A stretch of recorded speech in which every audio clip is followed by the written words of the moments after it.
우리 역사를 사랑하시는 대한민국 국민 여러분들 안녕하십니까? 한국사 전문가 설민석입니다. 이번에는 국제시장이라는 영화를 통해서 여러분들을 만나 뵙게 되었습니다. 국제시장은 1950년 발발한 한국전쟁부터 지금까지의 이야기를 다룬 현대사가 되겠는데요.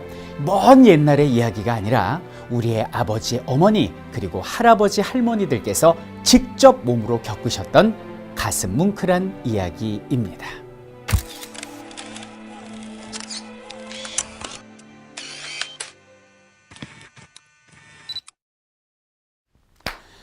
동족 상잔의 비극, 우리 6.25를 알고 갑시다. 6.25 전쟁의 배경부터 살펴보도록 하겠습니다. 자, 광복 직전으로 한번 가볼게요. 광복 직전에 여기는 소련군은 이미 한반도 북부로 밀고 내려오고 있었습니다. 2차 대전에 참전한 소련은 명분을 어떤 일본군의 무장해제 그리고 우리나라의 어떤 치안 유지를 명분 삼아서 한반도를 이제 밀고 내려왔어요. 이 상황에서 광복이 된 거예요. 그래서 광복과 동시에 북쪽은 소련군이 장악을 하게 됩니다. 그러니까 미군이 가만히 있을 리가 없죠. 그래서 미군도 한 달 뒤인 9월 달에 여기는 남한을 장악을 하게 됩니다. 그 이후로 우리나라는 약 3년간의 미소 군정 시대를 맞이하게 되죠. 그리고 광복 3주년이 되는 1948년 8월 15일 날 남쪽에 대한민국 정부가 탄생을 하게 되고, 그리고 같은 해 9월 9일 날 북쪽에는 조선민주주의 인민공화국이 만들어지게 됩니다. 그러다가 이제 1950년 6월 달이 됩니다. 자, 근데 그 전부터 여기는 38도선 근처에서 어떤 그 서로 양측 간에 이제 총격전 정도가 있었습니다. 이런 상황에서 우리가 비상경계령을 내리고 있었는데 갑작스러운 북한의 평화 제스처에 우리가 순간 방심을 하고 비상경계령을 푸는 것이 50년 6월 24일이었어요. 그리고 전군의 약 3분의 1의 병력이 외박 혹은 휴가를 나가 있는 틈에서 적들이 선제 공격 기습을 한 거죠. 38도선 전역에서 그들이 밀고 내려옵니다. 우리는 탱크가 단 한 대도 없었는데 그들은 소련제 탱크 T-34를 몰고 수백 문의 자주포를 밀고 내려오면서 우리를 유린해 갔습니다. 단 3일 만에 서울이 함락되게 되고요. 한 달여 만에 여기는 낙동강 라인 안에 갇혀서 우리 자유진영은 제대로 숨을 쉴 수가 없었다. 자, 깜짝 놀란 것은 미국이었습니다. 그래서 유엔 안보리를 개최를 하고 그래가지고 거기서 도장 빵빵빵빵 찍고 유엔군을 파견하기로 결정을 하게 됩니다. 50년 9월 달에 맥아더 장군을 총사령관으로 한 미국을 위시한 16개국 유엔 연합군이 우리를 도우러 부산으로 옵니다. 와봤더니 전황이 생각보다 심각하다고 맥아더는 판단을 했습니다. 야, 이거 큰일 났네. 여기서 우리가 막바로 밀고 올라가면 좋겠지만은 그러면 아군 측의 피해가 클 것 같다. 그러니 적의 허를 찌르자는 거죠. 이렇게 서해안을 돌아서 저기는 인천으로 상륙을 하는 겁니다. 그래서 그렇게 보급로를 끊고 그 다음에 밀고 올라가자는 게 맥아더의 작전이었죠. 그런데 이것을 미군 합참에서는 반대를 합니다. 그 이유가 무엇이냐? 우리나라 보면 이렇게 밀물, 썰물, 조수간만의 차가 크지 않습니까? 썰물 때는 상륙 자체가 불가능해요. 왜냐하면 간석지 갯벌이 4km가 펼쳐지거든요. 거기다 군인들을 내려놓으면 4km 진흙에 빠져서 걷지도 못하죠. 이거 불가능하다. 근데 맥아더 장군이 되게 뚝심 있는 분이거든요. 하면 한다, 이렇게 된 거죠. 그래가지고 당시 일본 고베하고 요코하마 그리고 부산에서 동시에 군함이 출발합니다. 제주도 남부에서 집결을 해요. 그래서 삥 돌아가지고 9월 15일 날 인천으로 상륙을 하게 된 거죠. 이 기적의 상륙 작전은 대성공을 거두게 됩니다. 이제 북한군의 경우는 보급로를 끊길 위험에 처해졌고요. 심리적인 충격이 엄청났던 거죠. 이것을 바탕으로 우리 국군과 유엔군이 밀고 올라가게 됐습니다. 앞으로 계속 밀고 올라갔죠. 그래서 인천에서 김포를 지나 서울로 들어오는 상륙군과 밀고 올라간 우리 국군이 만나고요. 서울을 9월 28일 날 다시 수복을 하게 됩니다. 그리고 계속 밀고 올라갑니다. 여기는 38도선을 통과한 게 10월 1일, 그래서 국군의 날이 10월 1일인 것입니다. 그리고 10월 19일 날 평양을 우리가 차지하고요. 계속 밀고 올라가서 압록강, 두만강 라인까지 우리가 갔어요. 완전히 우리가 통일할 수 있는 기회였습니다. 근데 문제는 중국이었습니다. 당시 중국은 중국공산당이라고 그래가지고 중공군이라고 불렀는데 중국 입장에서는 코앞까지 지금 유엔군이 밀고 들어왔으니까 위기감을 느꼈을 거 아닙니까? 그래가지고 세상에 전투병력을 파견을 하는데 원래 그 뭐 중국 그러면 삼국지 그래갖고 뭐 지략이 뛰어나다 그거 다 필요 없어요. 그냥 전술 하나 인해 전술입니다. 얼마나 군인 숫자가 많았냐면 뭐 속설이겠지만 이런 말이 있습니다. 무기 숫자보다 군인 숫자가 더 많았다.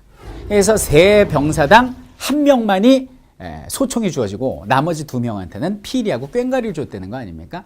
그리고 실제로 이 사람들이 밀고 내려오는데 낮에는 제공권을 장악해가지고 이제 우리 유엔군들이 이제 조준 폭격을 해버리니까 땅굴을 파갖고 그 안에 숨어 있어요. 그때 중국군이 판 땅굴이 6,700km에 달하는 만리장성의 길이하고 같았다. 라는 말이 나올 정도로 땅굴을 많이 팠어요. 밤이 되면 피리를 불면서 전진을 하게 됩니다. 무서운 거죠.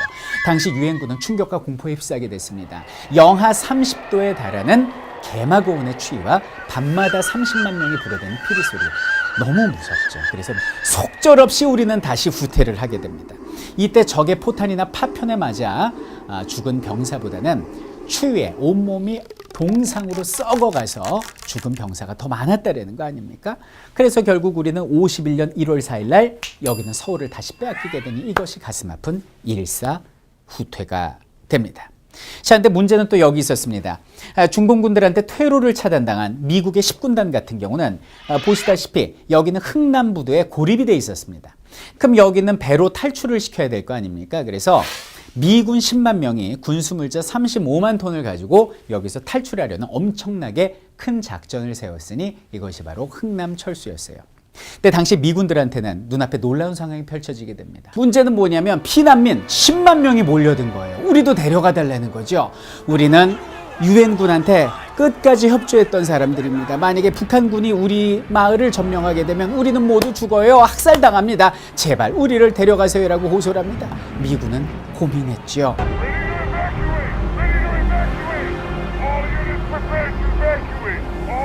이때 그 민간인을 실은 마지막 배가 바로 메러디스 빅토리호라는 배가 되겠습니다. 정원이 60명밖에 안 됩니다. 화물선이거든요. 근데 승선 인원 중에 선원이 47명이 있었어요. 그러니까 더 탈 수 있는 사람은 13명밖에 안 됩니다. 근데 그때 미 10군단장의 고문이었던 현봉학 박사께서 눈물로 호소를 합니다. 장군님, 라루 선장님, 제발 좀 도와주세요. 저 사람들 여기에 두고 가면 다 죽습니다. 저 사람들을 태워주세요라고 얘기를 합니다. Captain, how many refugees can you fit on this ship? Sir? 군수품 다 버려. 다 내려놔. 이렇게 된 거죠. 그래서 25만 톤의 군수품을 버리고 그보다 몇 배 더 중요한, 몇백 배, 몇천 배 더 중요한 인간의 생명을 살리기로 결정을 한 겁니다. 그래가지고 승선인은 60명인데 거기에 14,000명이 타요. 여기는 부두와 공장이 북한군의 손에 들어가면 안 되니까 이 지역은 폭발시켜 버립니다. 메러디스 빅토리오 같은 경우는 이틀간의 항해를 합니다. 그래서 부산을 거쳐서 거제도로 오게 되는데요.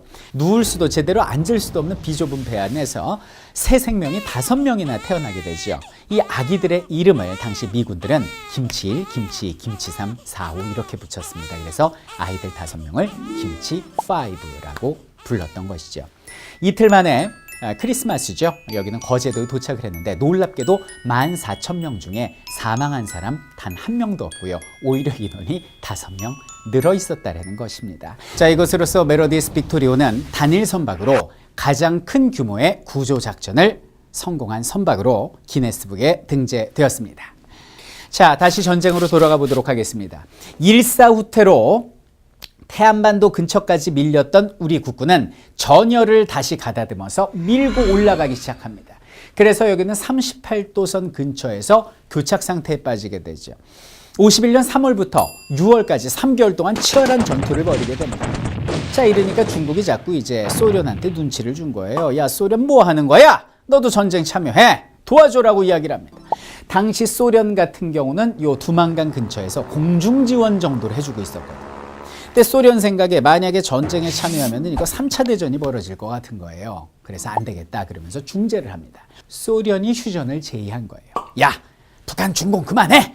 그리고 너 저 한국하고 그 유엔군들 이제 그만해. 휴전해라고 제의를 한 게 51년 6월. 그럼 이때 휴전이 됐으면 피해가 덜했을 텐데 휴전 제의하고 2년 동안 전쟁이 계속됩니다. 그 이유가 뭡니까?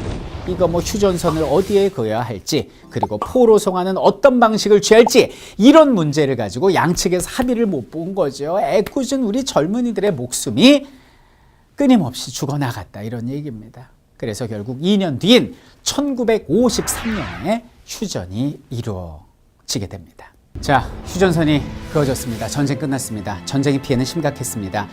양측 군인들의 사망자는 160만, 그리고 민간인 사망자는 대한민국 집계로만 99만, 그리고 10만의 전쟁 고아와 수백만의 이상 가족이 생겨났습니다. 경제 규모 120개국 중에 119위, 꼴찌에서 두 번째였습니다. 1950년대, 60년대는요, 우리가 전쟁했던 북한보다도 못 살았습니다. 폐허였습니다. 아무것도 없었습니다. 우리는 이제 어떻게 해야 될까요? 그 이후에 우리 아버지, 어머니, 할아버지, 할머니들께서 겪으셨던 눈물겨운 이야기, 지금부터 시작합니다. 한국전쟁이 휴전에 이르게 됩니다. 우리는 그때 폐허였습니다. 아무것도 없었습니다. 어떻게 살았을까요?